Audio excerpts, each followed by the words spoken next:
Essa é a parte final da unidade 4, em que, como um desdobramento das cidades inteligentes, vamos tratar do conceito de casas inteligentes, que é a dimensão número 3 do consumo e da produção sustentável, segundo o framework que a gente está usando, tá? O framework da ecoeficiência.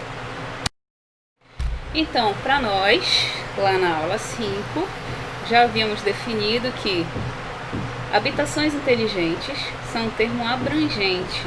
Ele serve para designar uma série de funções e dispositivos recomendados pela Organização para a Cooperação e Desenvolvimento Econômico, a OECD. O enfoque das casas sustentáveis são habitações, que podem ser as casas em si, ou edifícios residenciais, ou outros formatos residenciais, que ficam localizados na área urbana. Então, a casa inteligente é a menor unidade que se considera no conceito da cidade inteligente. E ela inclui instalações de suporte climático e iluminação, alimentados por fontes renováveis, lavabos e toaletes que já contem com um sistema de reutilização de água. E aí a gente fala da água do banho e da água da pia, bem como da água da cozinha, tá? Então, casas inteligentes que são construídas já com esse paradigma, elas devem prever um sistema de reutilização da água, não necessariamente informatizado.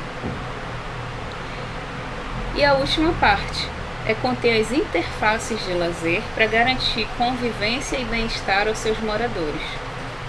Eles partem do princípio também, pessoal, de uma tendência do século XXI, que é dos moradores não serem os proprietários da residência. Então, as propriedades inteligentes, elas foram pensadas, baseada nessa nova forma de se comportar do mercado, em que algumas empresas são proprietárias dos edifícios e das casas, e nós, usuários, iríamos alugar um serviço.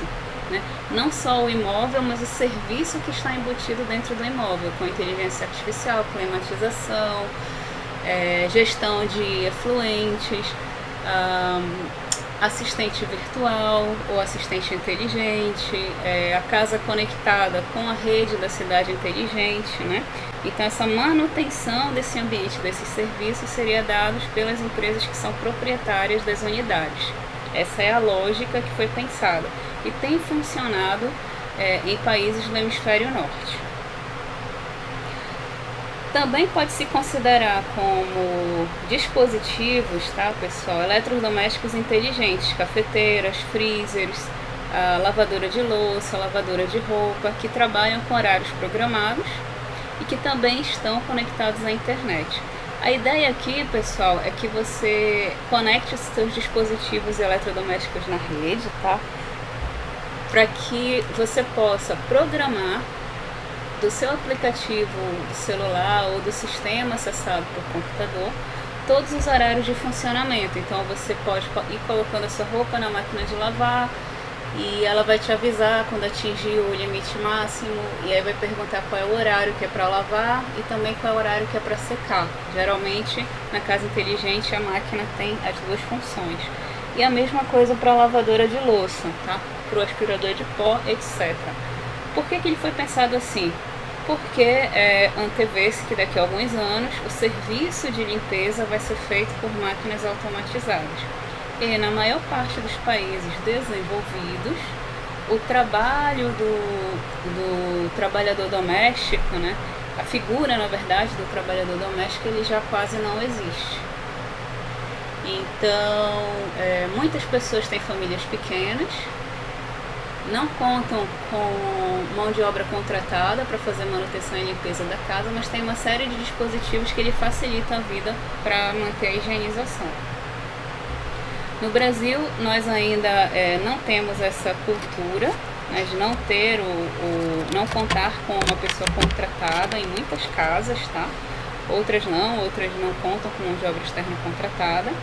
Mas, apesar disso, os dispositivos de inteligência artificial e de assistentes virtuais para casa conectada já chegaram no mercado e os preços têm sido bastante competitivos de algumas firmas, tá? Então, quais são as funções básicas que uma habitação sustentável tem que ter? Se ela não for construída desde o começo, ela vai precisar ser adaptada. Ela deve suprir as necessidades básicas de alojamento, segurança e conforto. De que forma? Com ecoeficiência. 2. Incluir um lugar para dormir e descansar com privacidade e espaço pessoal. Então, concentrações de pessoas na mesma residência, ou residências com 30 pessoas ou 15 fazendo rodízio no quarto, elas não são recomendadas pela OECD. E ainda é a realidade em muitos locais da América Latina, tá? Esse rodízio de pessoas no quarto, ou aglomerações em regiões consideradas de periferia. E esse é um problema das cidades latino-americanas, né, de habitação e também de transporte, que a gente já viu anteriormente, né, que precisa ser suprido até o ano de 2025. Item 3. Incluir, além de um espaço de convivência, dentro da casa ou no condomínio ou mesmo no bairro, tá? Não precisa ser dentro do seu imóvel, mas se houver é melhor. E também que haja um espaço para o alojamento de um home office, já que é uma tendência mundial para os próximos anos, né? Isso já vem sendo aplicado desde o final dos anos 90, né? Muita gente já aderiu com o conceito de home office, mas também, junto com o conceito do home office, vem as relações de trabalho, né? Autônomo, em que o profissional é autônomo, né? Muitos profissionais do home office, segundo esse paradigma aqui, eles vão ser prestadores de serviço, são empreendedores individuais, eles não vão ser funcionários da firma. E alguns vão ser empresários, tá? É uma tendência que tem se observado, tá? E o Brasil começa a aderir, e também existem discussões de prós e contras essas relações de trabalho, que não são objeto da nossa aula de hoje. Item 4. Deve apresentar recursos inteligentes para garantir a máxima eficiência dos recursos naturais. E a gente já sabe que aqui é redução de emissões, redução de efluentes, eficiência no uso da água e da energia. São os focos principais para esta década, de 2020 até 2030. Prosseguindo.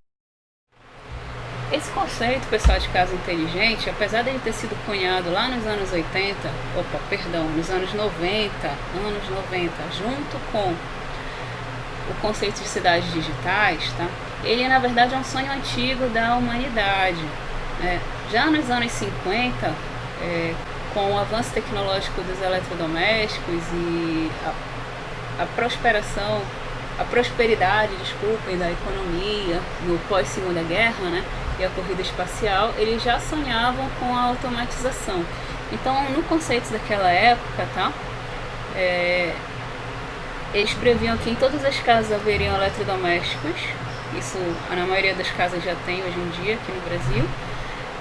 Teriam Smart House Technologies, que seria videocomunicadores, comunicações móveis, alta mobilidade, tá? Eles até imaginavam que o principal meio de transporte seria o aéreo, TVs em 3D, hologramas, vários dispositivos audiovisuais e todos conectados, desde aquela época, tá? E aí, pessoal, o que também se pensava naquela época, uma realidade, tá? É que em muitos lugares homens e mulheres compartilhavam tarefas domésticas, né? Isso ainda não é uma realidade na maioria dos países latino-americanos, tá? Também na Ásia ainda não é assim. Mas no Ocidente, né, os países como os Estados Unidos, Inglaterra, França, etc., pensavam, já estavam prevendo essa mudança, porque durante a Segunda Guerra muitas mulheres passaram a atuar firmemente no mercado de trabalho, né? E aí, como eles também não anteviam a figura do trabalhador doméstico, a ideia desde os anos 50 é que muitas tarefas fossem realizadas com automação, e as que não podiam seriam divididas entre os moradores, não importando se são homens ou mulheres. Se previa o uso de novas formas de redes sociais, no caso redes sociais eletrônicas, tá? Através de videocomunicação, gravação, telefonia celular, carros inteligentes, isso já se pensava, tá? existia sim um enfoque no desafio climático pela previsão da falta de combustíveis fósseis para alimentar essas cidades inteligentes, e também se pensava no alto grau de mobilidade urbana por meio de transportes aéreos. Por que elas não foram implementadas desde os anos 50? Porque na época faltavam tecnologias com custos competitivos e também com alto desempenho para implementar. E só recentemente se começou a ter acesso a essas tecnologias a um preço mais acessível. E que tecnologias são essas, pessoal? Basicamente, o controle de tomadas, né, que elas ligam e desligam de acordo com os horários programados, ou que elas controlam a vazão do consumo, tá? Controle climático do ambiente, então você vai estabelecer uma temperatura de conforto térmico para o seu ambiente, e aí você não vai poder esfriar demais nem esquentar demais. O sistema vai controlar a otimização aí do resfriamento ou do aquecimento que você precisar, né? A mesma coisa com a temperatura da água, tá? E aí, claro que isso precisa ser programado de acordo com a preferência do usuário, mas sem perder em meta o desempenho ecológico do imóvel. Lembrando que, segundo essa lógica de funcionamento, imóveis com maior ecoeficiência pagam menos impostos prediais, né? E em alguns casos, como a gente já viu lá no exemplo da Dinamarca, para transportes urbanos, né, aqui também vale a máxima de que, se você bater a meta de ecoeficiência do seu município, você também vai ter descontos em escolas, academias, atividades de lazer lá na cidade inteligente, né? Essa é a lógica para fazer isso funcionar. Questões de iluminação inteligente que acendem e apagam de acordo com horas programadas ou sob sensor de presença. Isso a gente já tem, né? Já é possível comprar e instalar nas casas hoje em dia. E também um controle audiovisual da sua casa. Então, se em todos os cômodos teriam um ponto de acesso para assistente virtual, você também pode se comunicar com outros cômodos da casa sem problema nenhum pela mesma rede da sua casa, tá? E aí a gente tem a assistente do Google, tem a Alexa, que é da Amazon, tem o assistente da Apple, né? Já temos aí várias opções no Brasil para estabelecer isso, a custo relativamente mais baixo. Então, a exemplo das cidades, as casas inteligentes precisam atender a geração de energia limpa, ser uma casa autoeficiente ou que consuma da rede, que também é limpa, prever a reciclagem do uso da água e a destinação dos resíduos sólidos, tá? Os processos de controle climáticos têm que ser necessariamente otimizados, e os ambientes precisam ser saudáveis, ou seja, respiráveis, bem iluminados, confortáveis, limpos, para garantir a saúde e bem-estar do morador. E aí, se a propriedade é de outra pessoa e você contrata o serviço, se você for o usuário, você vai partir do princípio que tem que ser provido para você.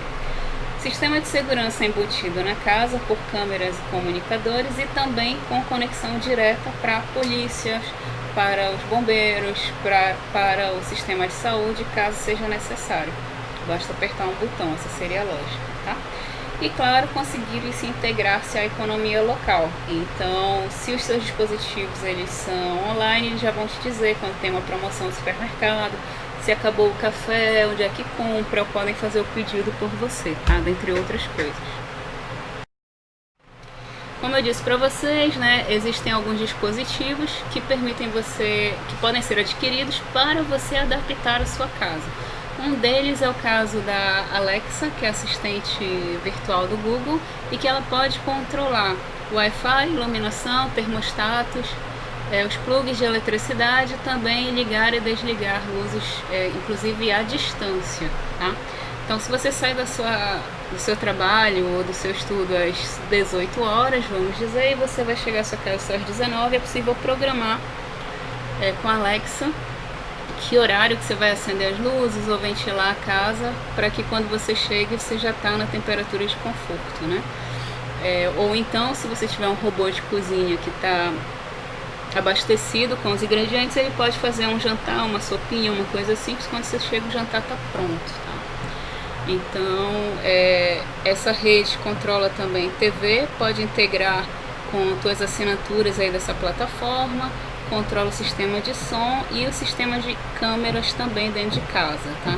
Então você pode ter uma babá eletrônica conectada, por exemplo, com a inteligência artificial, ou uma babá de pet, né? Também pode controlar com a Alexa.